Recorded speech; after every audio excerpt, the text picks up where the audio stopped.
चलिए आज की क्लास स्टार्ट करते हैं। तो लास्ट क्लास में हम डिस्कस कर रहे थे force method of calculating the time period of SHM. उसकी कुछ स्टेप्स हमने लिखी थी। तो क्या है स्टेप, एक बार फिर से रिवाइज कर लेते हैं। सबसे पहले determine the equilibrium position by balancing the force और द टॉर्क। अगर लीनियर एसएचएम है तो फोर्स, एंगुलर एसएचएम है तो टॉर्क। फिर डिस्प्लेस करते हैं पार्टिकल को x from the equilibrium position and उसी पोजीशन पर उस पर नेट फोर्स लिखते हैं। उसके बाद नेट फोर्स को, अगर नेट फोर्स एक्स के प्रोपोर्शनल है और टूवर्ड्स द इक्विलिब्रियम पोजीशन है तो हम कहेंगे कि पार्टिकल एसएचएम करेगा। ठीक है, और फाइनली उसको कंपेयर करा देंगे हम एसएचएम फोर्स से। तो यहाँ से हमें के की वैल्यू मिल जाएगी, के की वैल्यू को हम यहाँ पुट कर देंगे तो टाइम पीरियड आ जाएगा। तो ऐसे कुछ क्वेश्चंस भी हमने किए थे। एक सिंपल स्प्रिंग ब्लॉक सिस्टम है यहाँ पे हमने देखा कि जो स्प्रिंग कांस्टेंट के होता है वही एसएचएम कांस्टेंट के बन जाता है, हमेशा ऐसा होगा अगर केवल एक स्प्रिंग और एक ब्लॉक का इस तरह से हॉरिजॉन्टल सिस्टम है, हमेशा ऐसा होगा। फिर हमने देखा कि इसी स्प्रिंग और ब्लॉक में अगर हम कोई कांस्टेंट फोर्स लगा देते हैं, ये पूरा सिस्टम हॉरिजॉन्टल है, उस केस में अगर हम इसमें कोई एक एक्सटर्नल कांस्टेंट फोर्स एफ लगा देते हैं तब भी हमने देखा कि जो के ऑफ एसएचएम होगा, कांस्टेंट ऑफ एसएचएम, वो स्प्रिंग कांस्टेंट के ही बराबर आता है। ओके, अब ये वाला क्वेश्चन करते हैं। यहाँ पे एक स्प्रिंग है, उससे ब्लॉक अटैच्ड है और देखा जाए तो यहाँ पे भी एक कांस्टेंट फोर्स mg लगा हुआ है। तो यहाँ देखते हैं कि इसका टाइम पीरियड यहाँ पे क्या आता है। चलिए तो करते हैं इस क्वेश्चन को। तो क्वेश्चन करने का तरीका सेम ही है। पहले हम इक्विलिब्रियम पोजीशन इसकी पता लगाएंगे। सो इक्विलिब्रियम पोजीशन कहाँ पे आएगी, जहाँ पे देखो क्या देखा है, system is in equilibrium. System अभी इक्विलिब्रियम में है if the block is slightly displaced in vertical direction from equilibrium, find the time period of the motion. Okay, सवाल तो हमें पता है। तो सबसे पहले इसने बोल रखा है कि इक्विलिब्रियम में है। सपोज ये हो गया इसका इक्विलिब्रियम, ये इसका इक्विलिब्रियम पोजीशन है। ठीक है, ओके। तो इक्विलिब्रियम पोजीशन में जब ये आया होगा तो जरूर है कि नॉर्मल से तो काफी नीचे होगा। नॉर्मल पोजीशन की तो इसकी ऊपर ही रहेगी और ये इक्विलिब्रियम में आने के लिए कुछ डिस्प्लेस हो गया होगा नॉर्मल अपनी नेचुरल लेंथ से। तो यहाँ पे इस पे दो फोर्सेस लग रहे होंगे। ऊपर लग रहा होगा के एक्स नॉट। एक्स नॉट क्या है, नॉर्मल लेंथ से कितना नीचे आ गया अपने इक्विलिब्रियम में आने के लिए, अपने इक्विलिब्रियम पोजीशन के लिए कितना नीचे आ गया, दैट इज एक्स नॉट। तो स्प्रिंग फोर्स ऊपर लगेगा के एक्स नॉट और नीचे लगेगा mg। तो यहाँ से के एक्स नॉट बराबर mg करके हमने इक्विलिब्रियम पोजीशन को निकाल लिया। ठीक है, अब इसको डिस्प्लेस करेंगे x from the equilibrium position. तो हम इसको डिस्प्लेस करते हैं।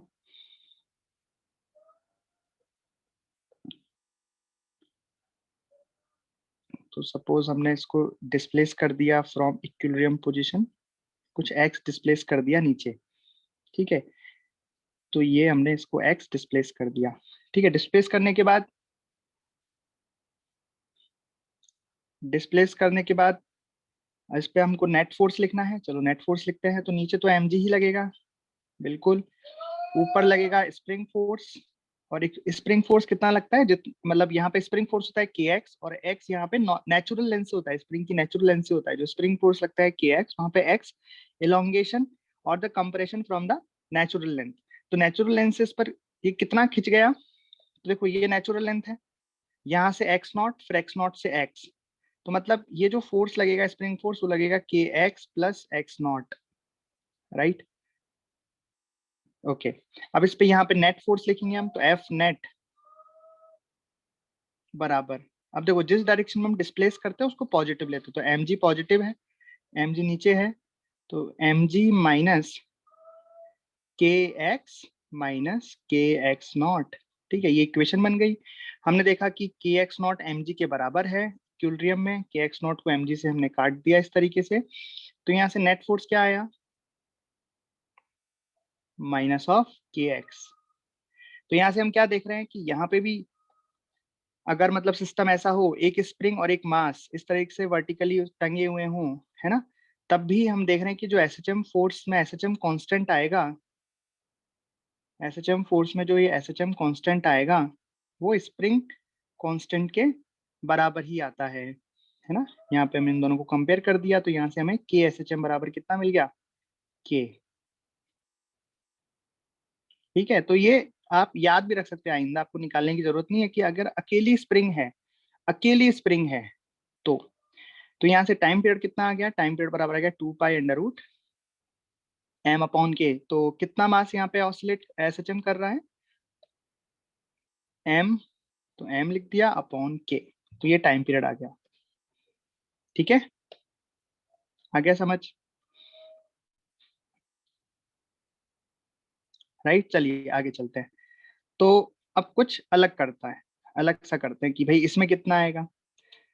तो इसमें भी वही आएगा, देखो एक स्प्रिंग है, अकेला मास है, यहाँ पे एक फोर्स लग रहा है, कांस्टेंट फोर्स कितना, एम जी साइन थीटा। तो ठीक है ना, कांस्टेंट फोर्स लगता है तो कोई फर्क नहीं पड़ता है। यहाँ पे भी एक स्प्रिंग है, एक ही ब्लॉक है, तो टाइम पीरियड कितना आ गया, 2 pi under root mass upon K, और यहाँ पे K of S H M spring constant के ही बराबर हो जाएगा। तो ये इसका टाइम पीरियड हो गया। आई बात समझ में। चलिए अगला। अच्छा यहाँ पे देखो, दो ब्लॉक हो गए लेकिन स्प्रिंग तो एक ही है, मतलब एक तरीके से इस ब्लॉक का मास हम क्या मान लें, एक को M2 कर देते हैं, चलिए इसको M2 कर देते हैं, तो ऐसा बोल सकते। और ये इस पे एकदम अच्छे से चिपका हुआ है, ये M2 जो है फिसल नहीं सकता, ये इस पे अटैच्ड है, अटैच है, इस पे ये अटैच्ड है। ठीक है, ओके। तो हम इसको ऐसे सपोज कर सकते हैं ना कि ये तो टोटल पूरा बड़ा ब्लॉक है जिसका मास M1 प्लस M2 है।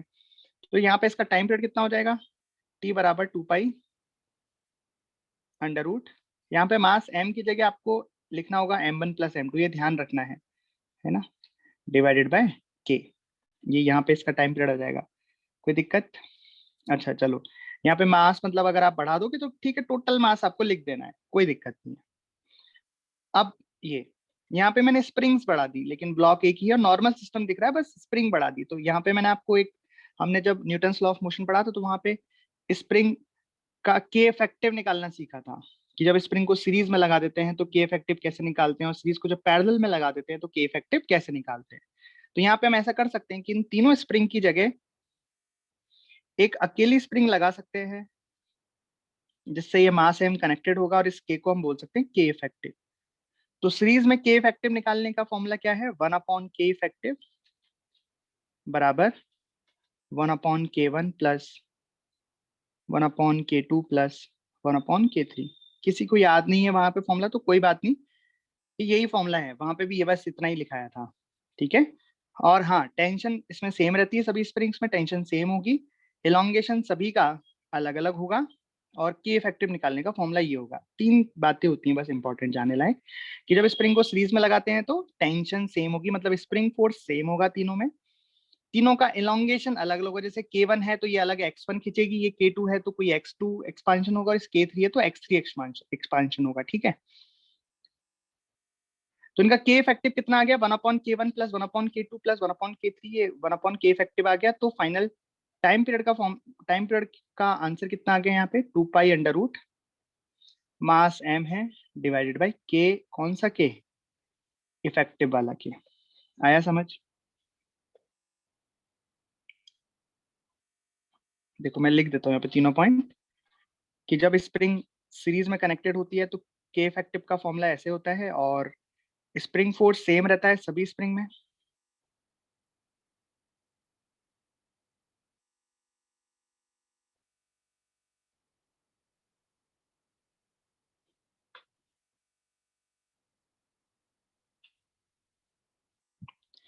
एंड जो कंप्रेशन या इलोंगेशन होगा वो सभी का अलग अलग होगा।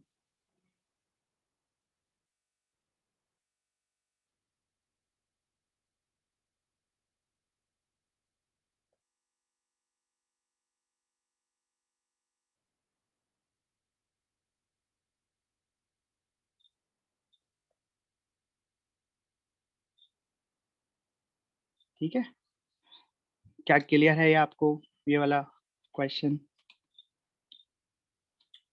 ओके, चलिए ये वाला करके दिखाइए।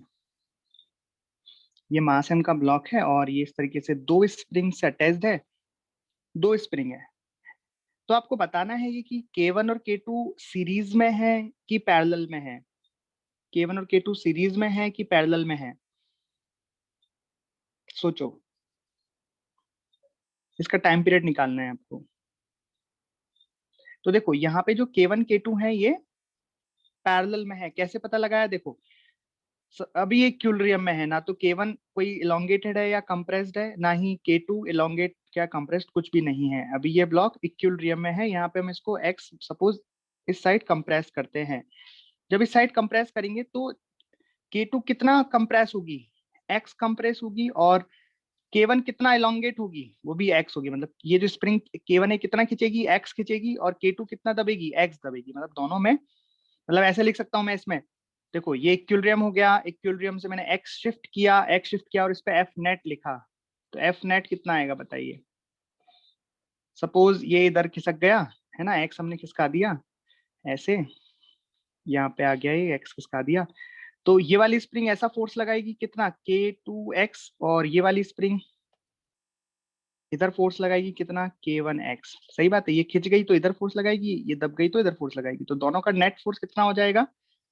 और x हमारा किधर है? इधर की साइड, राइट साइड में। और फोर्स किधर लग रहे हैं? अपोजिट डायरेक्शन में। तो माइनस का यूज करें और ये हो जाएगा K1 plus K2 into X. तो यहाँ से K इफेक्टिव कितना आ गया? देखो K1 प्लस K2। और देखा ये किसका फॉर्मूला होता है K इफेक्टिव निकालने का? पैरेलल का फॉर्मूला होता है। तो बेसिकली पैरेलल में K इफेक्टिव का फॉर्मूला हो गया K1 प्लस K2।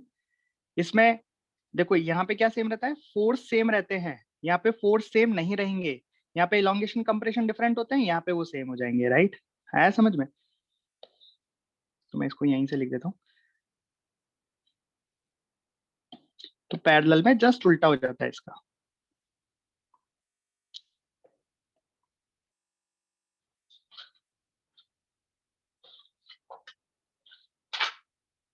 ऐसा होता है, ठीक है। समझ जाओगे पैरेलल क्या है और हाँ सीरीज क्या है, पैरेलल क्या है। राइट, ये अच्छा एग्जांपल है। यहाँ पे क्या लगता है कि दोनों, ऐसा लगता है कि दोनों K1 और K2 सीरीज में कनेक्टेड हैं, पर ऐसा नहीं है। लेकिन ऐसा नहीं है, ये दोनों एक दूसरे के पैरेलल हैं।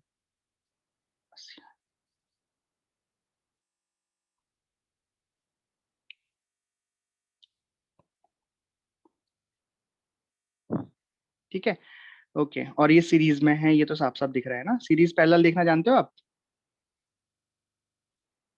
इनसे देख सकते हो आप, ये जो मैंने पॉइंट्स लिखे ना, इनसे देख सकते हो। अगर स्प्रिंग फोर्स सेम रहा तो हम कह सकते हैं कि वो सीरीज में है। यहाँ पे तो फोर्स अलग अलग हो जाएगा, क्योंकि देखो K1 और K2 अलग अलग है और x दोनों का सेम है। तो स्प्रिंग फोर्स कितना होता है? K1x and K2x। तो ये अलग अलग होंगे। राइट, इसलिए पैरेलल में। देखो ये वाला करो, यहाँ पे तो साफ साफ दिख रहे हैं कि कौन सीरीज में कौन पैरेलल में है। देखो ये ऊपर एक K लग रहा है, K लग रहा है, K लग रहा है।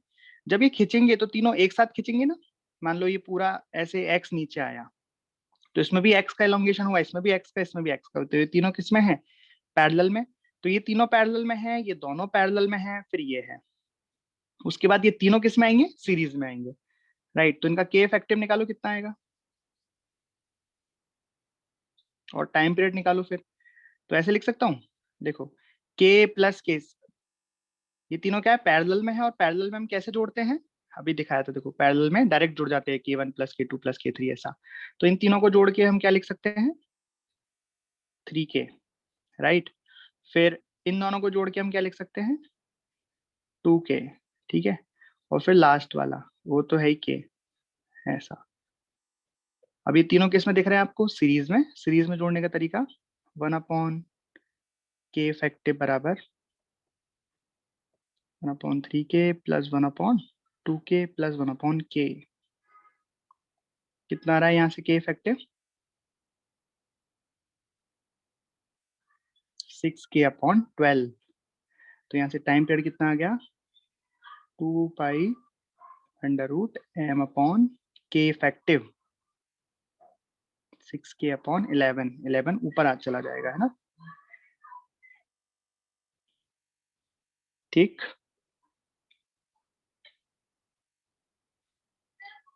तो यहाँ पे देख रहे हो आपकी जब स्प्रिंग इस तरीके से बहुत सारी स्प्रिंग है सीरीज पैरेलल में, तो यहाँ पे जो के एस एच एम आ रहा है वो स्प्रिंग कांस्टेंट के नहीं आ रहा है, वो 6k/11 आ गया, राइट। हाँ, ऐसा कह सकते हो कि वो के इफेक्टिव के बराबर आ गया।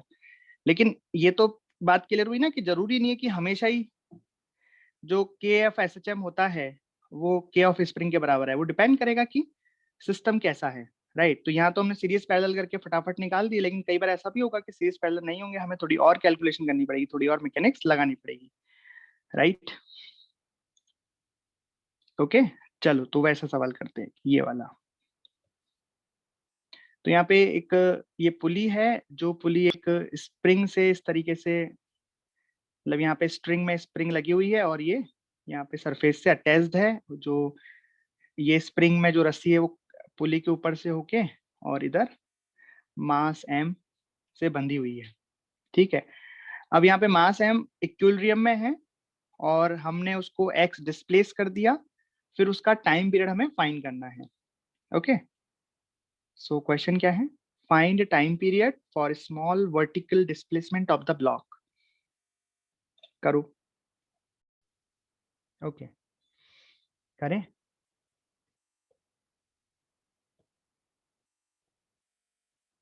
तो अभी सिस्टम किसमें, इक्विलिब्रियम में है, ठीक है, इक्विलिब्रियम में है सिस्टम, राइट। यहाँ पे इक्विलिब्रियम में है ये, तो कहीं इसकी नॉर्मल लेंथ यहाँ मान लेते हैं, नेचुरल लेंथ, नेचुरल लेंथ यहाँ मान लेते हैं, है ना। तो ये इक्विलिब्रियम में आने के लिए ये इक्विलिब्रियम में आ गया, यहाँ पे एक्स नॉट नीचे आया होगा, मतलब यहाँ पे स्प्रिंग कितना खींची होगी, एक्स नॉट खींची होगी। यहाँ पे हम डायरेक्टली बोल सकते हैं ना कि स्प्रिंग एक्स नॉट खींचेगी, क्योंकि यही स्ट्रिंग तो जाके यहाँ पे सीधा स्प्रिंग से कनेक्टेड है। तो अगर ये स्ट्रिंग एक्स नॉट खींची है तो ये स्प्रिंग भी एक्स नॉट खींची होगी, डायरेक्ट रिलेशन है, राइट। और यहाँ पे इसका फोर्स बैलेंस हम कर देंगे तो कितना आएगा, ये एम जी बराबर के एक्स नॉट, जो कि आगे जाके काटने के काम में आएगा। तो आइंदा हम चाहें तो ना भी लिखे तब भी चलेगा, हमें पता है ये फाइनली बाद में जाके कट ही जाता है, ये है ना, उधर एक्स नॉट से एम जी कट जाता है, हम सीधा एक्स्ट्रा फोर्स लिख सकते हैं। मतलब ये कि अब देखो इक्विलिब्रियम से डिस्प्लेस करने वाले हैं एक्स, इक्विलिब्रियम से हमने इसे एक्स डिस्प्लेस कर दिया, और डिस्प्लेस करने के बाद इस पर जो फोर्सेस लग रहे हैं वो क्या लगेंगे, एम जी नीचे लगेगा और स्प्रिंग फोर्स ऊपर लगेगा। स्प्रिंग फोर्स कितना लगेगा, के into x plus x not लगेगा। क्यों, क्योंकि एक्स नॉट तो ऑलरेडी वो इस एलोंगेट था और हमने एक्स और इलोंगेट कर दिया जबरदस्ती, तो ये उस पर नेट फोर्स हो गया, राइट। तो यहाँ से हमने एफ नेट लिखा। अब देखो हमने नीचे की साइड इसको डिस्प्लेस किया है एक्स, तो जिस डायरेक्शन में मैं एक्स लेता हूँ उसको पॉजिटिव डायरेक्शन लेता हूँ, नीचे की डायरेक्शन को पॉजिटिव ले लिया, तो ये हो जाएगा एम जी माइनस के एक्स माइनस के एक्स नॉट, राइट। ये कैसे लिखा है, यहाँ पे दिख रहा है ना आपको कि एम जी नीचे लग रहा है और ऊपर के एक्स एक्स नॉट, तो माइनस लगाया तो वैसे गया। तो यहाँ हमने देखा एम जी से के एक्स नॉट गया, तो ये तो सिंपल ही आ गया, minus of K X. So compare कर दिया एस एच एम फोर्स से, तो यहाँ minus of K S H M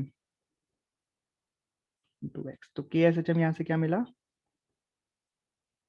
के बराबर ही मिल गया। तो यहाँ पे टाइम पीरियड कितना आ गया, 2 pi under root M upon K. तो इसमें भी के ऑफ एस एच एम के बराबर ही आ गया, क्योंकि वैसे देखा जाए तो यहाँ पे भी एक अकेली स्प्रिंग थी जो सीधा ब्लॉक से कनेक्टेड थी, तो शायद इसलिए, राइट। हमेशा ऐसा नहीं होगा, ध्यान रखना, आपको सॉल्व करना पड़ेगा, ठीक।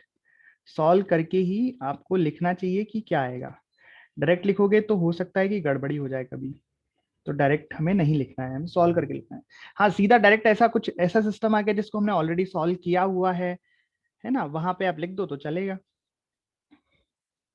ठीक। आया समझिए, ये रहा क्वेश्चन, सेम है कि अगर m को स्मॉल डिस्प्लेस करें तो find the time period of the block.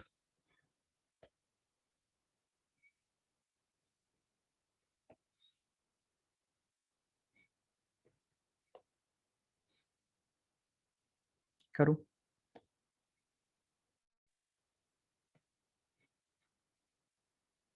Find the time period fully ideal है ना, और ये मास m है। अच्छा, एक क्वेश्चन आपको कल दिया था करने के लिए, वो किया आपने, पोटेंशियल एनर्जी वाला?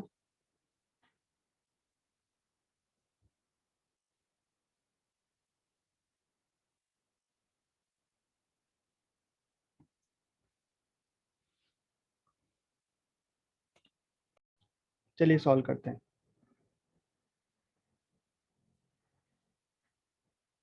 तो इस बार ध्यान से समझना, इस बार कुछ गड़बड़ हो सकती है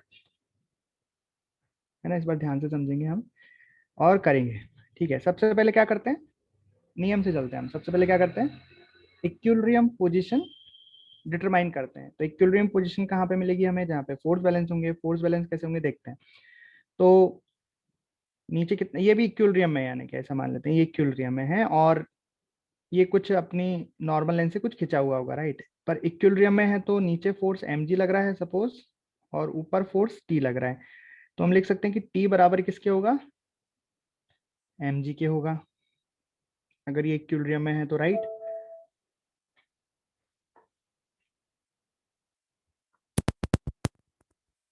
ठीक है, अब ये टेंशन यहाँ पे t है, यहाँ पे टेंशन t है, यहाँ पे टेंशन t है ना। तो ये टेंशन t और t, इस रस्सी में टेंशन कितनी हो जाएगी, 2t। भाई इस रस्सी में टेंशन कितनी हो जाएगी, 2t। और ये स्प्रिंग कुछ खिंची हुई है, एक्स नॉट बोल देते हैं इसको। भाई इक्विलिब्रियम में आने के लिए स्प्रिंग खिंचती है ना, भाई नॉर्मल लेंथ में होगी अभी, जब कोई भी इसमें एक्सपांशन नहीं होगा, लेकिन मास जब इक्विलिब्रियम में आया तो स्प्रिंग भी कुछ खिंची होगी। तो सपोज स्प्रिंग एक्स नॉट खिंची, ठीक है, ओके। तो यहाँ पे भी हमने फोर्स बैलेंस करके एक रिलेशन निकाल लिया कि 2t बराबर की एक्स नॉट, और एक्स नॉट क्या है, elongation in the spring equilibrium position पर।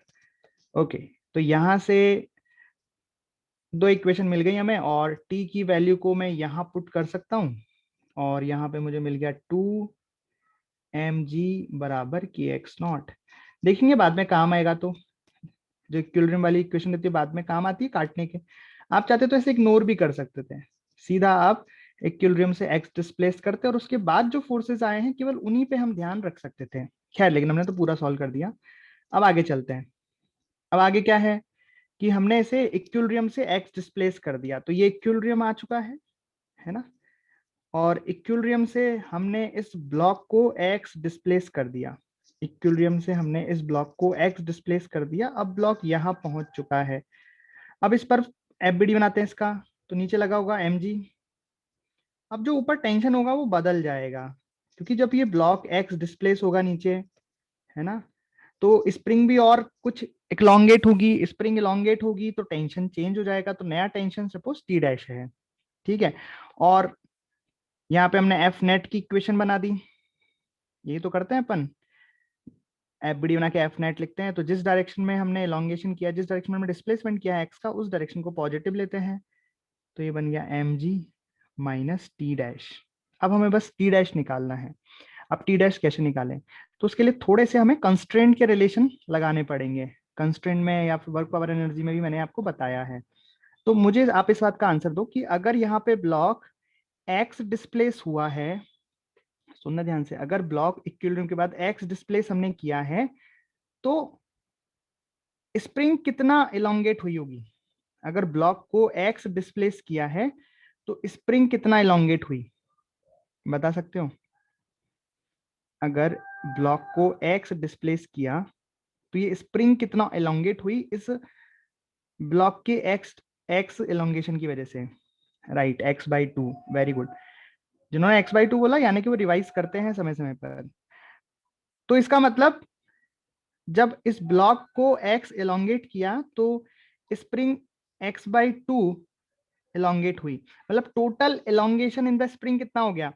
तो total elongation in the spring वो हो गया x not plus x/2। X not तो वो ऑलरेडी इलोंगेट थी, राइट, क्योंकि एक्स नॉट तो वो ऑलरेडी इलोंगेट थी इक्विलिब्रियम में आने के लिए। और अब इस ब्लॉक को x और हमने एलोंगेट किया तो ये स्प्रिंग x/2 एलोंगेट होगी। ये हमने वर्क पावर एनर्जी में समझा था, कैसे क्वेश्चन किया था वहां। अगर फिर से समझा देता हूँ, देखो क्या है कि सपोज यहाँ पे पुली x/2 नीचे आई, मतलब अब पुली कहाँ आ गई, पुली यहाँ पे आ गई। तो इतनी रस्सी और इतनी रस्सी दोनों साइड से ढीली हुई होगी ना। पुली कितना नीचे आई, x/2, तो x/2 रस्सी यहाँ से ढीली हुई, x/2 रस्सी यहाँ से ढीली हुई, तो ये टोटल रस्सी कितनी ढीली हुई, x ढीली हुई ऐसा। तो मतलब अगर पुली x/2 नीचे आती है तो रस्सी x ढीली होती है। तो हमने ये तो बोला कि रस्सी अगर x नीचे आई है तो पुली कितना नीचे आई होगी, x/2। Right, okay okay. अब हम निकाल देते हैं इसमें रिलेशन, कैसे, देखो अब हमें ये पता लग गया कि ठीक है टी डैश लग रहा है, तो यहाँ पे भी टी डैश होगा, यहाँ पे भी टी डैश होगा। तो यहाँ पे नीचे कितना फोर्स लगेगा, 2t डैश, और ऊपर कितना लगेगा, स्प्रिंग फोर्स लगेगा। और स्प्रिंग फोर्स कितना लगेगा भाई साहब, स्प्रिंग फोर्स लगेगा k into x not plus x/2। Right, तो एक इक्वेशन हमें ये मिल गई। एक इक्वेशन क्या मिल गई कि 2t डैश बराबर k x not plus k x/2। तो यहाँ से t डैश कितना आ गया, k x naught by 2 plus k x/4।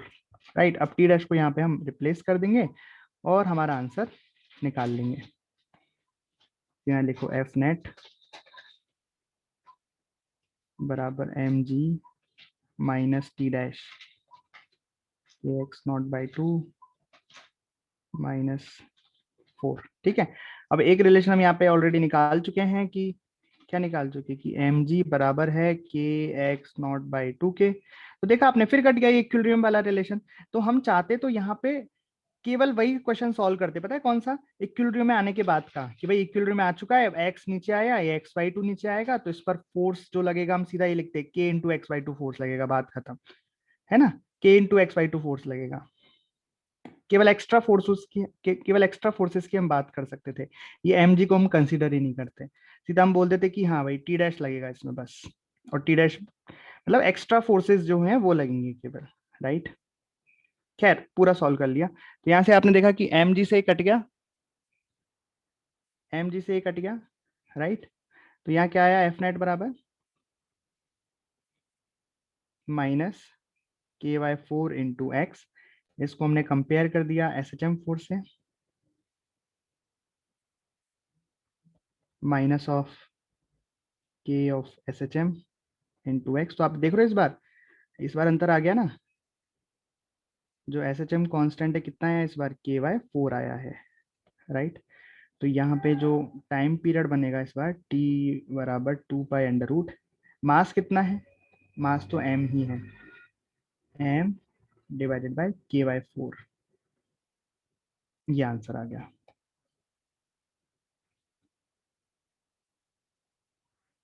ठीक है, देखो ढंग से देखो इसको, अच्छे से देखो और कोई डाउट तो पूछो। देखा कैसे किया हमने, स्टेप्स वही फॉलो की, पहले इक्विलिब्रियम की कंडीशन निकाल ली, उसके बाद एक्स डिस्प्लेस किया। तो ब्लॉक जितना डिस्प्लेस होता है उसी के प्रोपोर्शनल फोर्स आना चाहिए, ध्यान रखना। यहाँ पे अगर आपने एक्स डिस्प्लेस किया है ब्लॉक को, तो यहाँ पे फोर्स एक्स के प्रोपोर्शनल आएगा, जो भी बचा कुचा टर्म होगा वो के बन जाएगा, के ऑफ SHM बन जाएगा। ठीक है, तो देखो पहले हमने इक्विलिब्रियम के लिए सॉल्व किया, उसके बाद एक्स डिस्प्लेस किया, तो देखा कि इसको एक्स डिस्प्लेस करने की वजह से स्प्रिंग कितना डिस्प्लेस हुई, स्प्रिंग ने कितना फोर्स लगाया, नेट फोर्स की इक्वेशन लिखी और सॉल्व किया। Right, any doubt. तो यहाँ पे ये सिस्टम है, और इसको भी हमने स्मॉल डिस्प्लेस कर दिया from equilibrium point, then find time period of the SHM। चलिए वाला क्वेश्चन सॉल्व करते हैं।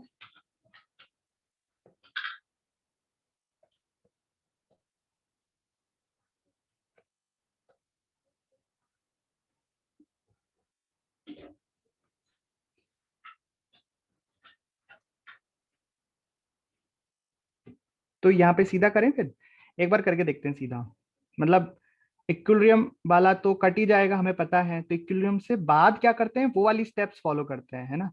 तो इक्विलिब्रियम के बाद हम क्या करते हैं, इस ब्लॉक को x डिस्प्लेस करते हैं, सपोज ये इक्विलिब्रियम है, तो इक्विलिब्रियम के बाद इसे x डिस्प्लेस करते हैं, ब्लॉक यहाँ पे आ जाता है। अब ब्लॉक पर फोर्स कौन कौन से लगेंगे, तो ब्लॉक पर फोर्स नीचे mg लगेगा, लेकिन हमें वो नहीं लिखना है क्योंकि वो तो बैलेंस हो जाएगा, मतलब वो इक्वेशन में फाइनली निपट ही जाता है वो, है ना। हमें सीधा लिखना है एफ रिस्टोरिंग फोर्स जो भी इसके ऊपर लग रहा है, मतलब नेट फोर्स जो इसको वापस खींच के लाना चाहता है, केवल उससे मतलब है हमें, है ना। जो भी एफ रिस्टोरिंग फोर्स लग रहा है इसको चलाने के लिए, एफ नेट जो लग रहा है, सपोज ये एफ नेट हमने सीधा बना दिया, एफ नेट में नीचे एम जी माइनस टी मिलके एफ नेट है ये, ठीक। अब ये एफ नेट लिखना है हमें, तो कैसे लिखें, तो एफ नेट कहां से आएगा, बेसिकली यहां से आ रहा है, स्प्रिंग से आ रहा है। तो बताओ यहाँ पे, आप बताओ कि अगर ब्लॉक को हमने एक्स डिस्प्लेस किया है, अगर ब्लॉक को हमने एक्स डिस्प्लेस किया है, तो यहाँ जो स्प्रिंग है ये कितना इलोंगेट हुई, स्प्रिंग में कितना इलोंगेशन आया, बताइए। अगर यहाँ पे ब्लॉक को आपने एक्स डिस्प्लेस किया है नीचे, तो स्प्रिंग में कितना इलोंगेशन आया होगा। तो ये जो सिचुएशन है जस्ट इसके अपोजिट सिचुएशन है ऊपर वाला जो क्वेश्चन हमने किया था, देखो इसकी जस्ट अपोजिट सिचुएशन है, मतलब हाँ 2x आंसर आएगा, बिल्कुल 2x उसमें इलोंगेशन आएगा। देखो जस्ट अपोजिट है ना यहाँ पे, मतलब यहाँ पे जो पुली से अकेली चीज तंगी होती है उसका दुगना यहाँ पे होता है, जो साइड में दो रहते हैं, है ना। तो वैसे ही मतलब ये यहाँ पे जितना डिस्प्लेस होगा उसका दुगना यहाँ पे होगा, राइट। तो मतलब यहाँ पे जो स्प्रिंग में इलोंगेशन आएगा, स्प्रिंग का इलोंगेशन 2x आएगा, राइट। अच्छा 2x आएगा तो फोर्स कितना आएगा, स्प्रिंग फोर्स आएगा k2x, और इधर भी कितना आएगा k2x, राइट। तो मतलब यहाँ पे टोटल जो फोर्स आ रहा है स्प्रिंग की वजह से, रिस्टोरिंग फोर्स कितना आ जाएगा 4kx। मतलब ये लिख सकता हूँ यहाँ पे कि जो एफ नेट आ रहा है वो कितना आ रहा है, -4kx, राइट, डायरेक्ट। हमने इसमें 2-3 स्टेप गायब कर दी, क्या क्या,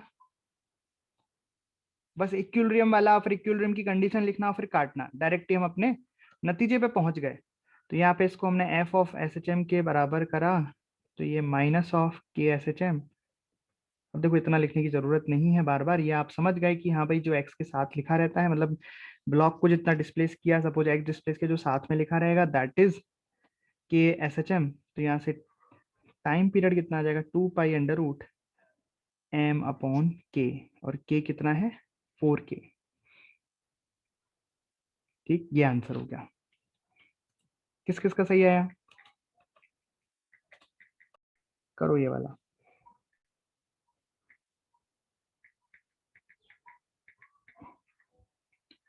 तो यहाँ पे दो दो स्प्रिंग लगी हुई हैं, इस K1 K2, और इस ब्लॉक को हल ये इक्विलिब्रियम में है, हल्का सा डिस्प्लेस करके एक्स डिस्प्लेस करके छोड़ा, तो इसका टाइम पीरियड आपको बताना है, टाइम पीरियड कितना होगा।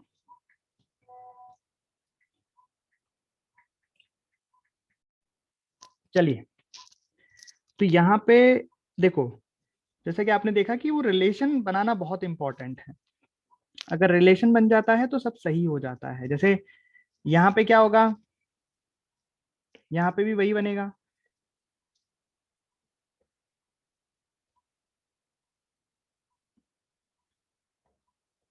तो यहाँ पे तो दो दो स्प्रिंग है, तो हमें रिलेशन बनाने पड़ेंगे, सपोज इस तरीके से कि ये इक्विलिब्रियम है, हमने इक्विलिब्रियम से इसको x डिस्प्लेस कर दिया, इस तरीके से ब्लॉक यहाँ पे आ गया। अब जब ब्लॉक यहाँ पे आया तो x ये डिस्प्लेस हो गया, हमने ब्लॉक को x डिस्प्लेस किया है, तो इस वाली स्प्रिंग में भी कुछ इलोंगेशन आया होगा, और इस वाली स्प्रिंग में भी कुछ इलोंगेशन आया होगा। सपोज इसका इलोंगेशन इस तरीके से x1, इस ब्लॉक को x डिस्प्लेस करने की वजह से अब इसमें जो इलोंगेशन आया दैट इज x1, और इसमें जो इलोंगेशन आया इस स्प्रिंग में दैट इज x2। तो आपको सबसे पहले तो इस x1 एंड x2 में एक रिलेशन निकालना होगा। अब ये रिलेशन कैसे निकालें, तो उसके लिए हम यूज करेंगे हमारा एक पुराना कॉन्सेप्ट। किसका पुराना कॉन्सेप्ट, कंस्ट्रेंट मोशन का एक कॉन्सेप्ट। तो कंस्ट्रेंट मोशन का एक कॉन्सेप्ट ध्यान करो ऐसा था, याद करना कि एक पुली थी, उसके साइड अगर दो ब्लॉक इस तरीके से थे, या इसका डेरिवेशन भी करवाया था और डायरेक्ट रिजल्ट याद रखने के लिए भी बोला था आपसे, इसका रिजल्ट याद रखना। इस तरीके से एक पुली है और दो ब्लॉक हैं, सपोज इस ब्लॉक की वेलोसिटी नीचे है va, इस ब्लॉक की नीचे वेलोसिटी है vb, ऊपर मान लो नीचे मान लो कोई दिक्कत नहीं, ऊपर से कराया था शायद आपको ना, लो ऊपर मान लेते हैं, सभी की सेम डायरेक्शन में माननी है ना, सभी का ऊपर मान लेते हैं।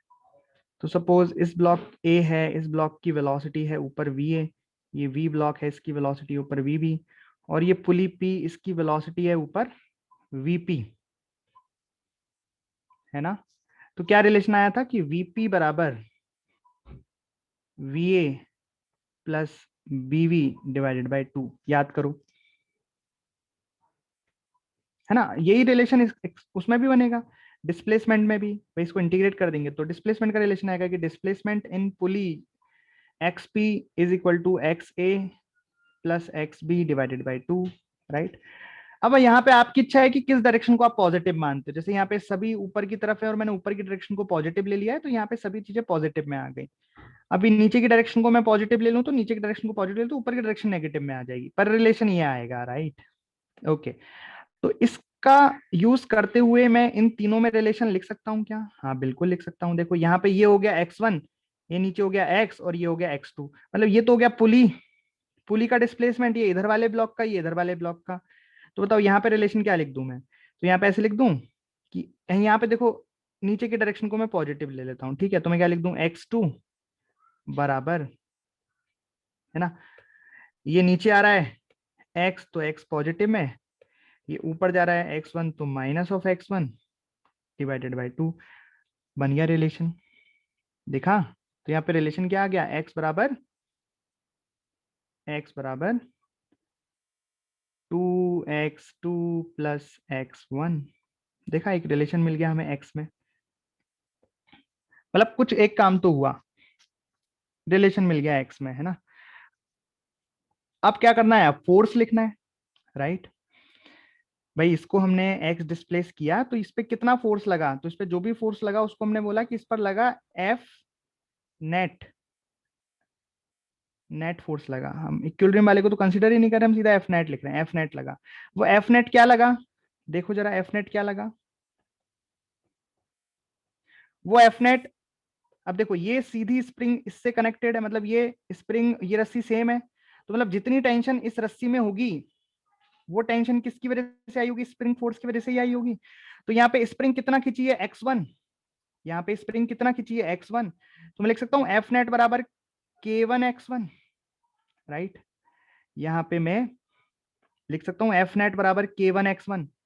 भाई ये जो स्प्रिंग है वो x1 एलोंगेट हुई है ना, तो इस स्प्रिंग में स्प्रिंग कितनी टेंशन आई होगी, K1x1, और वही टेंशन यहाँ चली होगी और वही उसी ने इसको खींचा होगा ऊपर, K1x1, राइट। अब इतना सा करना है हमें, इस x1 को गायब करना है और इसे x की टर्म में लाना है, बस इतना सा काम और करना है। देखो यही दो काम करते हैं हम, रिलेशन बनाते हैं x में और फिर एफ नेट लिखते हैं, लेकिन यहाँ चक्कर क्या पड़ रहा है, यहाँ पे जो रिलेशन मतलब ये जो बन रहा है वो x1 की टर्म में बन रहा है, लेकिन हमने ब्लॉक को कितना डिस्प्लेस किया है, x।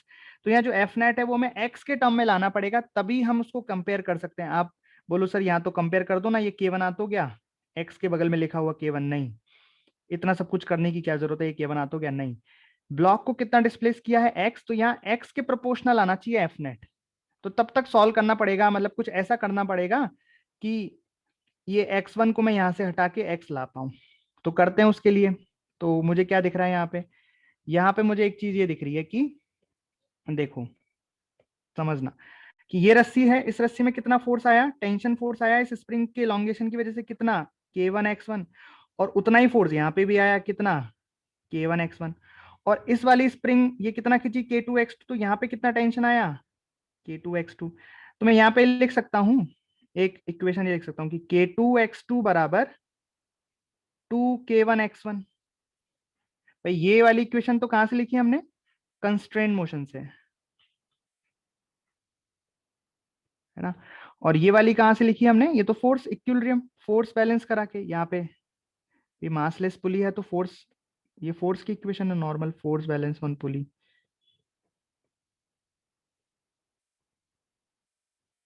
ठीक है, तो यहां से मैं देख रहा हूं कि मुझे x2 की वैल्यू मिल गई, यहां से x2 बराबर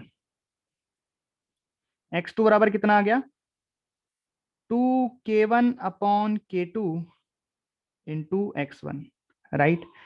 इस x2 को इस x2 को हम क्या करते हैं, इस x2 को हम पुट कर देते हैं इस वाली इक्वेशन में,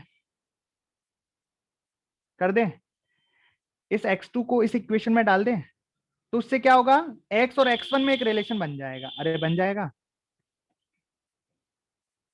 तो मजे आ जाएंगे फिर। तो ये हो गया x बराबर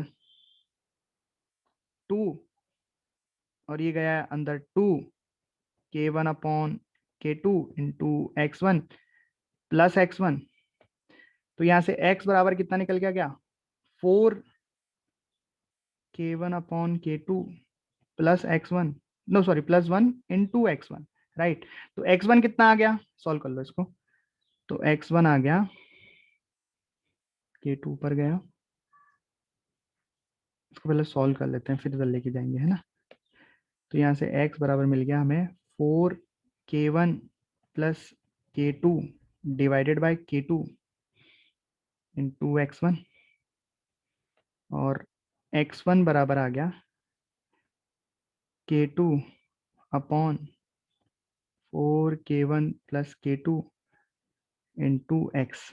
अब मजे आ गए, क्यों, क्योंकि अब हम इस x1 को यहाँ पे पुट कर सकते हैं, कर सकते हैं।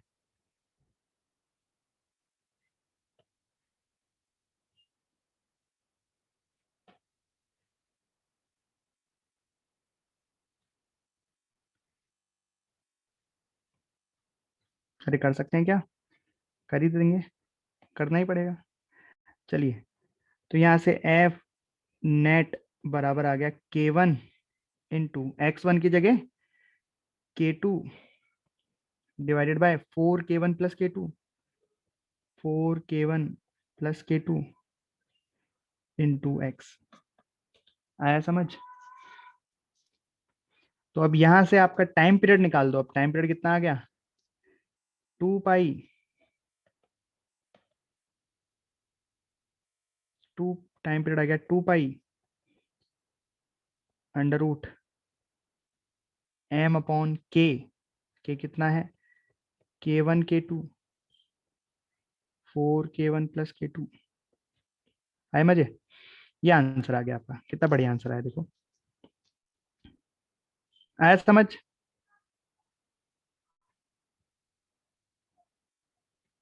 इस तरीके से।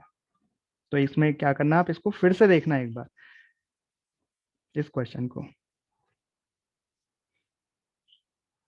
ठीक, और खुद से सॉल्व करना एक बार, और फिर देखना कि कहाँ अटकते हो, फिर देखना और फिर सॉल्व करना। तो ये प्रैक्टिस है, तो फिर आपको समझ में आ जाएगा कि क्या कर रहे हैं, क्यों कर रहे हैं।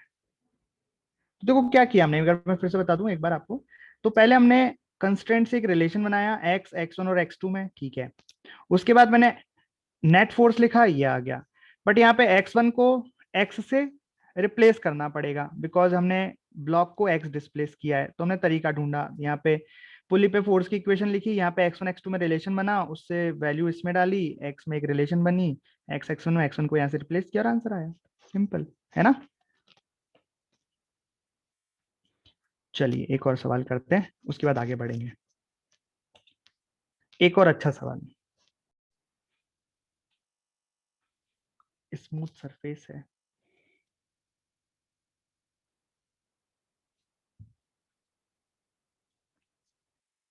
तो ऐसा कुछ क्वेश्चन हमने सेंटर ऑफ मास में किया था, तो थोड़ा सा कॉन्सेप्ट सेंटर ऑफ मास का भी लगेगा इसमें, बस एक इक्वेशन, बाकी तो यही है।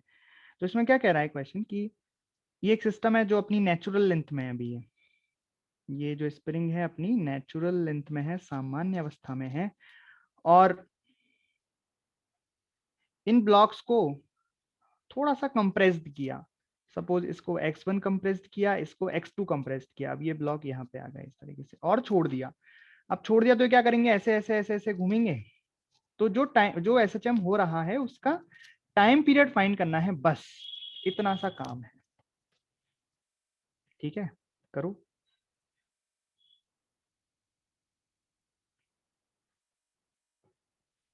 तो ये हमने कर दिया कंप्रेस, इसको भी और इसको भी। ठीक है, तो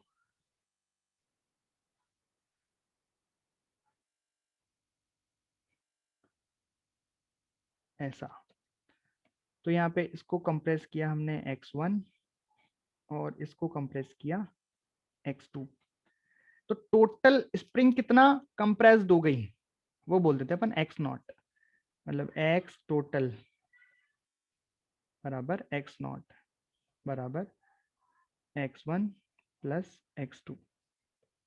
ठीक है, मतलब ये स्प्रिंग पहले नेचुरल लेंथ में थी, नॉर्मल लेंथ में, नॉट नेचुरल लेंथ में थी, और अब दोनों साइड से स्प्रिंग को कंप्रेस करा, ब्लॉक्स को कंप्रेस किया, तो टोटल कंप्रेशन इसमें कितना आ गया x not, x1 plus x2 का x नॉट बोल दिया। तो अगर मैं अब अलग अलग ब्लॉक्स का एफबीडी बनाता हूँ कि किस ब्लॉक पर कितना फोर्स लग रहा होगा, यही तो करते हैं अपन भाई। ये अभी इक्विलिब्रियम में थी, कोई फोर्सेस नहीं थे इस पे, ये इक्विलिब्रियम में थे सिस्टम, है ना। फिर हमने डिस्प्लेस किया, डिस्प्लेस करके अब नेट फोर्स निकालेंगे और नेट फोर्स को कंपेयर कर देंगे तो टाइम पीरियड आ जाएगा। तो वही स्टेप्स फॉलो कर रहे हैं अपन। हाँ, ओके। अच्छा, x1 x2 में रिलेशन बता सकते हो कि ये x1 और x2 में रिलेशन सेंटर ऑफ मास से, भाई यहाँ पे हमने बराबर बराबर फोर्स लगाया, मतलब नेट फोर्स जीरो है, नेट फोर्स कुछ नहीं लगा है, तो सेंटर ऑफ मास अपनी जगह पे रहेगा। तो यहाँ पे क्या रिलेशन आता है, याद है, m1x1 बराबर m2x2 होता है। हाँ, m1x1 बराबर m2x2, ये रिलेशन, ये रिलेशन क्या मिल गया हमें, x1 और x2 में रिलेशन मिल गया हमेशा की तरह। ये हर स्प्रिंग में हमें रिलेशन चाहिए होता है ना, स्प्रिंग के जो कंप्रेशन और एलंगेशन होता है। जैसे यहाँ पे हमने किसकी मदद से निकाला ये x1 x2 में रिलेशन, कंस्ट्रेंट की इक्वेशन से, यहाँ से हमने सेंटर ऑफ मास की मदद से निकाला। चलिए अब हम बनाते हैं एफबीडी, पहले m1 का एफबीडी बनाते हैं, किसी एक का भी बना लो, कोई फर्क नहीं पड़ता कि किसका बनाओगे, आंसर सेम ही आएगा। ठीक है, तो सपोज इस पर फोर्सेस कौन कौन से लगेंगे, तो इस पर एक स्प्रिंग फोर्स लगेगा इस तरीके से, तो इस पर लगेगा स्प्रिंग फोर्स इस तरीके से। और कितना होगा ये स्प्रिंग फोर्स, ये स्प्रिंग होगा के एक्स नॉट, भाई स्प्रिंग तो जितना दबेगी उतना फोर्स लगाएगी, तो मतलब यहाँ पे जो रिस्टोरिंग फोर्स लगा इस पे एफ नेट, वो कितना आ गया, एक्स नॉट आ गया। एक्स नॉट को मैं क्या लिख सकता हूँ, अच्छा आप ध्यान से देखना, क्या ये तो आंसर ही आ गया फिर तो है, के आ गया, बस एक्स नॉट को क्या लिख दूं मैं आंसर, अब टाइम पीरियड का आंसर लिख दूं, एम अपॉन के लिख दूं क्या, बोलो भाई, एक्स के साथ एक्स के प्रोपोर्शनल आ तो गए, है क्या ये आंसर, नहीं है, क्यों नहीं है, क्यों नहीं है, क्योंकि यहाँ हम किस पे लिख रहे हैं, फोर्स की इक्वेशन, हमने यहाँ फोर्स की इक्वेशन लिखी है m1 ब्लॉक की, और m1 ब्लॉक कितना डिस्प्लेस हुआ, m1 ब्लॉक डिस्प्लेस हुआ है x1, तो यहाँ पे ये जो फोर्स की इक्वेशन है किसके प्रोपोर्शनल आनी चाहिए, x1 के प्रोपोर्शनल आनी चाहिए, क्या ये x1 के प्रोपोर्शनल है, नहीं है, ये तो x नॉट के प्रोपोर्शनल है, तो इसको x के प्रोपोर्शनल लाने के लिए क्या करना पड़ेगा, यहाँ x नॉट रखना पड़ेगा, मतलब रखो, कैसे रखोगे, तो ये इक्वेशन काम में आएगी, देखो कैसे, तो यहाँ मैंने लिख दिया एफ नेट बराबर माइनस के, एक्स नॉट की जगह मैं लिख सकता हूँ x1 प्लस x2, अरे बोलो लिख सकते हैं x1 प्लस x2, हाँ बिल्कुल लिख सकते हैं, x नॉट ही तो x1 प्लस x2 है। अब हमें क्या गायब करना है इसमें से, भाई ये वाला जो ब्लॉक था वो कितना डिस्प्लेस हुआ, m1 ब्लॉक जो डिस्प्लेस हुआ था वो x1 डिस्प्लेस हुआ, तो यहाँ पे x1 की प्रोपोर्शनल तो x2 को गायब करना है, तो x2 यहाँ से चिपका देते हैं, x2 यहाँ से कितना आ रहा है बताओ, ये रिलेशन है ना, m1 upon m2 into x1, right, तो x2 यहाँ से रख दो, यहाँ से रख देते हैं x2 को, तो ये बन गया एफ नेट बराबर माइनस के, ठीक है, देखना मैं डायरेक्ट कर रहा हूँ, तो x2 को यहाँ रखेंगे, x1 कॉमन आएगा, तो ये बन जाएगा 1 plus m1 upon m2 into x1, अरे बनेगा,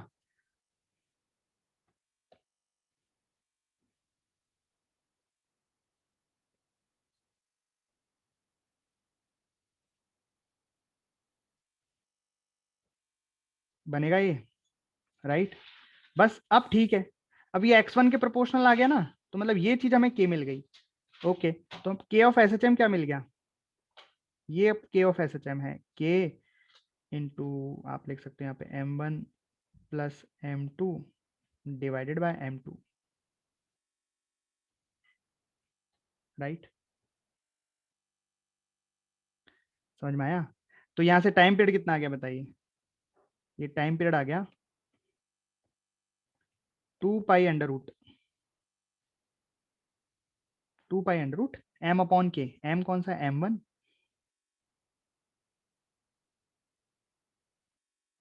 m1 अपॉन के कितना आ जाएगा? ये रहा के पूरा। तो यहाँ लिखोगे के into m1 plus m2 divide by m2। ये आंसर आ गया। अच्छा, यहाँ पे कुछ देखा देखा सा लग रहा है। जब हमने ये कॉन्सेप्ट, ये वाला कॉन्सेप्ट जब सेंटर ऑफ मास में पढ़ा था, तो वहां एक टर्म आई थी। क्या टर्म आई थी? रिड्यूस्ड मास। ऐसा लिखा था मैंने कुछ, रिड्यूस्ड मास। याद करो, रिड्यूस्ड मास जैसा कुछ टर्म मैंने यूज किया था। रिड्यूस्ड मास म्यू बराबर रिड्यूस्ड मास। रिड्यूस्ड मास कितना आया था? m1 m2 upon m1 plus m2। याद करो, एक टर्म आई थी रिड्यूस्ड मास m1 m2 upon m1 plus m2। तो उसी को मैं यहाँ पे यूज कर रहा हूं। तो यहाँ पे एक अच्छा फॉर्मूला जो आप याद रखोगे हमेशा हमेशा के लिए, 2 pi under root mu upon K. तो ये डायरेक्ट फॉर्मूला आपको याद रखना है, हमेशा इसको डराइव नहीं करना है। जब भी आपको ऐसा दिखे कि कोई एक स्प्रिंग से दो ब्लॉक, ऐसे ऐसे कोई स्प्रिंग से दो ब्लॉक अटैच्ड हैं और इस तरह से एसएचएम कर रहे हैं, तो उस केस में हम रिड्यूस मास का यूज करेंगे। मतलब इन दोनों मासेस की जगह पे हम, देखो नोट डाल के लिख लेते हैं कि इसको, जो ऊपर क्वेश्चन है उसको हम किस तरीके से ट्रीट कर सकते हैं। उसको हम इस तरीके से ट्रीट कर सकते हैं। हम यहाँ पे मान सकते हैं कि ऐसे दीवार है, दीवार से स्प्रिंग लगी हुई है और स्प्रिंग से ये ब्लॉक है, इस ब्लॉक का मास म्यू है। तो इसका टाइम पीरियड कितना लिखोगे आप? टी बराबर 2 pi under root M upon K, mass है यहाँ पे म्यू अपॉन के। और म्यू कितना है? म्यू क्या है यहाँ पे? म्यू क्या है यहाँ पे? Reduce mass. समझ में आया? तो ये मतलब ये आपको बेसिकली याद रखना, ये वाला पर्टिकुलर, ये वाला कि जब किसी एक स्प्रिंग से दो ब्लॉक इस तरीके से लगे हों और दोनों ऐसे ऐसे ऐसे ऐसे एसएचएम कर रहे हों, दोनों साथ साथ ऐसा, तो उस केस में हम टाइम पीरियड के लिए एक डायरेक्ट कॉन्सेप्ट यूज कर सकते हैं रिड्यूस मास का। उस केस में टाइम पीरियड का आंसर है वो ये आता है। अच्छा, टाइम पीरियड ये आ गया तो फ्रीक्वेंसी भी निकाल सकते हो। फ्रीक्वेंसी कितनी हो जाएगी? 1 upon time period. Angular frequency निकाल सकते हो, सब चीज निकाल सकते हैं फिर तो, है ना? टाइम पीरियड आ गया तो। समझ गए? ओके, ये आ गए सवाल आपको समझ में? एक दो ये थोड़े अच्छे सवाल है ना? तो मतलब इसका रिजल्ट याद कर लेना आप, इसका रिजल्ट आपको याद रखना है। बाकी कैसे सॉल्व किया, बड़ा ही आसान था सॉल्व करने में। तो उल्टा ये पिछले वाले से तो आसान ही था, जो हमने ये किया है इससे तो आसान ही था ये। अच्छा, एम्पलीट्यूड निकालने वाले सवाल, हाँ एम्पलीट्यूड वाले भी करेंगे बस अभी। ये तो टाइम पीरियड वाले हैं, अब करते हैं एम्पलीट्यूड वाले। टाइम पीरियड तो निकालना सीख गए ना हम, अब एम्पलीट्यूड निकालना सीखते हैं।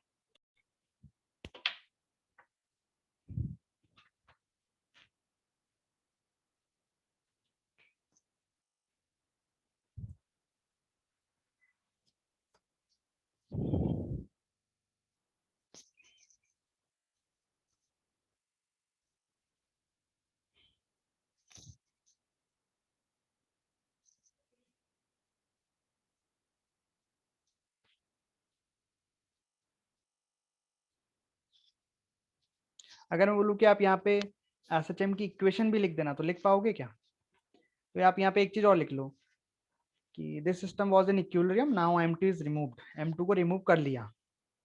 तो find time period and amplitude the resultant SHM. Time period लिखो, एम्पलीट्यूड लिखो और इक्वेशन भी लिख दो, एसएचएम की इक्वेशन। यहाँ पे रिड्यूस मास का कॉन्सेप्ट मत लगा देना। रिड्यूस मास लगता है जब स्प्रिंग के दोनों सिरों पर मासेस कनेक्टेड हो, तब। एक ही सिरे पर दो मास, उससे फर्क नहीं पड़ रहा। वैसे भी m2 तो हटा रहे हैं ना हम। ओके, तो देखो सवाल को समझो पहले। कि अभी ये क्या है, इक्विलिब्रियम में है, ये सिस्टम इक्विलिब्रियम में है, इसका मतलब यहाँ कहीं नेचुरल लेंथ होगी इसकी, स्प्रिंग की नेचुरल लेंथ यहाँ कहीं है, सपोज स्प्रिंग इतनी थी, पर ये दो मास इस पे टंगने की वजह से ये इतना आ गया, तो ये इसका इक्विलिब्रियम है। ऐसा क्वेश्चन है, दे रखा है कि दिस इज इक्विलिब्रियम।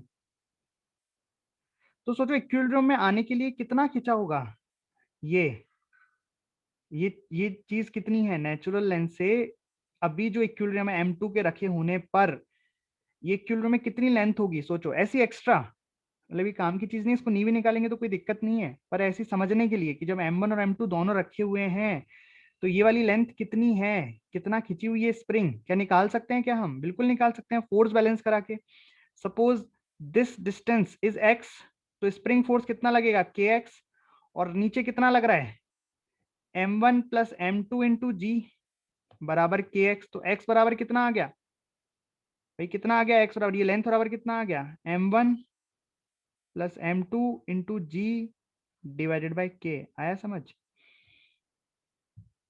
जरूरत नहीं थी, बट हाँ आना चाहिए आपको, कॉन्सेप्ट आने चाहिए। और यहाँ पे इसकी वेलोसिटी कितनी है, 0, भाई रुका हुआ है ना आराम से, इक्विलिब्रियम पे है। अब सोचो जरा, जैसे ही हमने m2 को हटा दिया, अब m2 नहीं है, तो क्या ये इक्विलिब्रियम रहेगा, सोचने का विषय है। अगर मैंने m2 को हटा दिया यहां से, तो क्या ये m1 इक्विलिब्रियम पे रहेगा, ये वाली लाइन इक्विलिब्रियम पोजीशन रहेगी क्या, m2 को ही हटा दिया हमने यहां से, m2 को यहां से हटा दिया, केवल m1 है, तो अब क्या ये इक्विलिब्रियम रहेगा, यहाँ पे फोर्स बैलेंस हो पाएंगे क्या, नहीं भाई, स्प्रिंग ज्यादा फोर्स लग रहा है, स्प्रिंग फोर्स तो कितना लगा रहा है m2 के हिसाब से लगा रहा है ना, लेकिन अब m2 तो हट गया, नीचे केवल m1 जी लगेगा, तो ये ब्लॉक ऊपर जाएगा, ऊपर जाएगा तो फिर एसएचएम चालू कर देगा, राइट।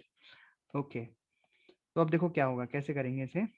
तो m2 को हटा लिया, उसके बाद से सवाल है, ये बस फील दिलाने के लिए था जो भी तो मैंने किया। अब क्वेश्चन कैसे सॉल्व करेंगे देखो, तो अभी मैं इसको उसी जगह पर बना देता हूं, बस m2 को जस्ट हटाया है ना। तो ये स्प्रिंग बढ़िया खिंची हुई है, और वो जहां पे थी वहीं है, मतलब नॉर्मल लेंथ यहाँ कहीं, और ये मस्त इतना ज्यादा खिंचा हुआ है, ये इक्विलिब्रियम। लेकिन क्या ये इक्विलिब्रियम रहेगा, क्या ये सवाल पैदा होता है, क्या ये इक्विलिब्रियम रहेगा, अब नहीं, अब नया इक्विलिब्रियम आ जाएगा इस सिस्टम का, अब इस सिस्टम का नया इक्विलिब्रियम आ जाएगा, this is the new equilibrium. समझ में आ रही है बात आपको, क्यों आएगा न्यू इक्विलिब्रियम, बिकॉज अब तो वो रहा ही नहीं ना, कौन M2, भाई M1 और M2 दो लग रहे थे तो फोर्स लग रहा था, तो बैलेंस हो रहा था, लेकिन अब वो है ही नहीं, तो अब ये इक्विलिब्रियम रहेगा ही नहीं ना, यहाँ तो फोर्स एक्स्ट्रा आ जाएगा, स्प्रिंग पकड़ के इसको ऊपर खींच देगी, राइट। तो ये क्या है फिर, ये जो पुराना इक्विलिब्रियम है ये क्या है, बेसिकली ये बन गया एक्सट्रीम पॉइंट, बिकॉज यहाँ पे वेलोसिटी है 0। अब सोचो, ये इक्विलिब्रियम है, यहाँ पे वेलोसिटी 0 है, मतलब ये पार्टिकल यहाँ से स्टार्ट हुआ है, ये मास m1 का एसएचएम यहाँ से स्टार्ट हुआ है, ये अपने एक्सट्रीम पर है, नेगेटिव एक्सट्रीम बोल सकते हैं इसको, ये अपने नेगेटिव एक्सट्रीम पर है, भाई ऊपर वाले को पॉजिटिव बोल सकते हैं ना। अरे बात समझ में आई। तो ये पॉइंट हो गया इक्विलिब्रियम ऑफ द एसएचएम, ये हो गया एक्सट्रीम। तो जरा बताओ कि ये जो डिस्टेंस है इसको क्या बोलोगे आप, ये जो डिस्टेंस मैंने, ये जो ग्रीन कलर से मैंने ये बनाई, ये क्या होगी, ये डिस्टेंस को आप क्या क्या नाम दोगे इसको, क्या इसको नाम दोगे आप एम्पलीट्यूड, अगर आप इसको एम्पलीट्यूड नाम देते हो तो आप सही हो, भाई इसको नाम एम्पलीट्यूड दोगे कि नहीं दोगे, बताओ। दोगे ना, एम्पलीट्यूड होता क्या है, इक्विलिब्रियम से एक्सट्रीम के बीच की दूरी, राइट। तो ये एम्पलीट्यूड मिल गया आपको।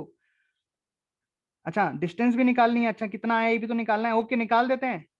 भाई ये टोटल डिस्टेंस तो आपको पता है, कहां से लेके कहां तक की, ये वाली डिस्टेंस तो आपको पता है कितनी है, m1 G, sorry m1 plus m2 G divided by K, और ये वाली डिस्टेंस कितनी है, नया इक्विलिब्रियम, भाई नया इक्विलिब्रियम, भाई नया इक्विलिब्रियम मतलब यहाँ पे तो केवल कौन सा मास है, अकेला m1 मास है ना, और ऊपर अकेला kx। अब इस बार kx किसको बैलेंस करेगा, m1 जी को बैलेंस करेगा, तो ये वाली डिस्टेंस कितनी आएगी भाई साहब, m1g डिवाइडेड बाय k आएगी क्या नहीं आएगी? सोचो भाई, ये वाली डिस्टेंस कैसे आएगी, ये वाली डिस्टेंस कैसे आई होगी? मैंने क्या किया कि x बराबर इस बार अकेला m1g है, तो x बराबर कितना आ गया यहाँ पे m1g अपॉन k। यहाँ पे दोनों ब्लॉक थे, दोनों को बैलेंस किया तो ये डिस्टेंस आई, यहाँ पे अकेले को बैलेंस किया तो ये डिस्टेंस आई। तो आप क्या ये ग्रीन वाली डिस्टेंस निकाल सकते हो, ये कितनी होगी? क्या आप ग्रीन वाली डिस्टेंस निकाल सकते हो, मतलब ये एम्पलीट्यूड निकाल सकते हो? भैया इस वाली लेंथ में से ये वाली लेंथ घटा दो ना, कितनी आ रही है? m2g अपॉन के।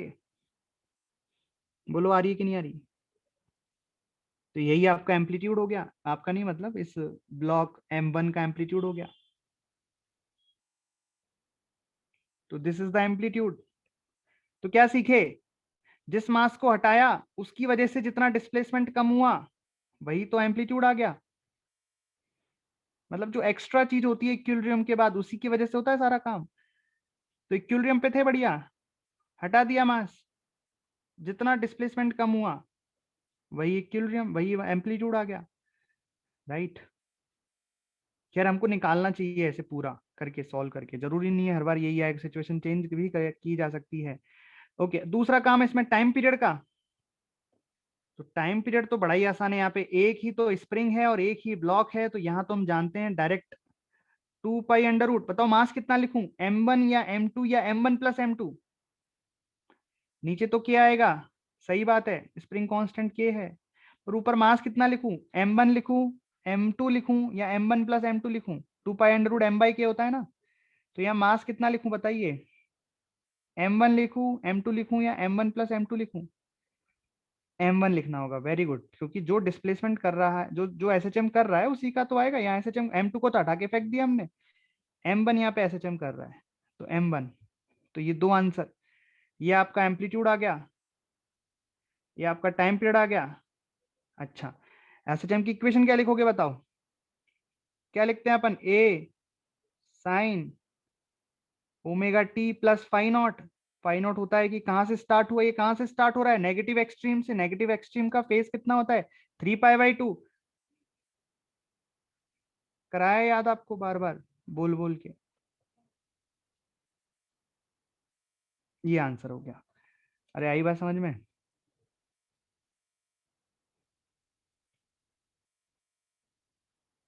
समझ गए, सीख गए?